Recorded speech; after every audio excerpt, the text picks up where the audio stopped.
1. Property rights in a family. A. Numbers 27 1,3, 5 to 6, 8 to 11 TLB.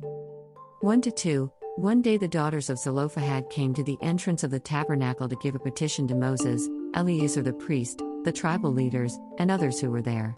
The names of these women were Mahlah, Noah, Hoglah, Milcah, and Tirzah. They were members of the half-tribe of Manasseh, a son of Joseph. Their ancestor was Machir, son of Manasseh. Manasseh's son Gilead was their great-grandfather, his son Heper was their grandfather, and his son Zelophehad was their father. 3. Our father died in the wilderness, they said, and he was not one of those who perished in Korah's revolt against the Lord. It was a natural death, but he had no sons. Why should the name of our father disappear just because he had no son? We feel that we should be given property along with our father's brothers. 5. So Moses brought their case before the Lord. 6. And the Lord replied to Moses, the daughters of Zelophehad are correct. Give them land along with their uncles, give them the property that would have been given to their father if he had lived. 8. Moreover, this is a general law among you, that if a man dies and has no sons, then his inheritance shall be passed on to his daughters. 9. And if he has no daughter, it shall belong to his brothers.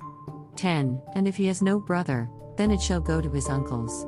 11. But if he has no uncles, then it shall go to the nearest relative. B. What can we learn? I. Zelophehad died and he had no sons. But he was survived by 5 daughters.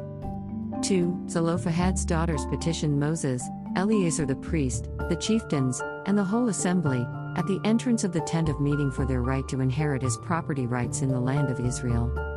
3. Moses brought their case before the Lord. And the Lord replied. At 1. The daughters of Zelophehad were right in their petition. At 2.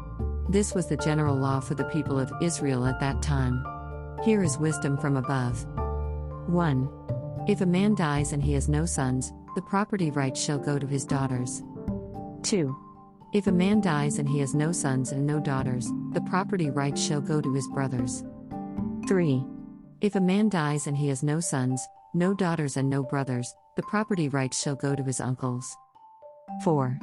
If a man dies and he has no sons, no daughters, no brothers and no uncles, the property rights shall then go to his nearest relatives.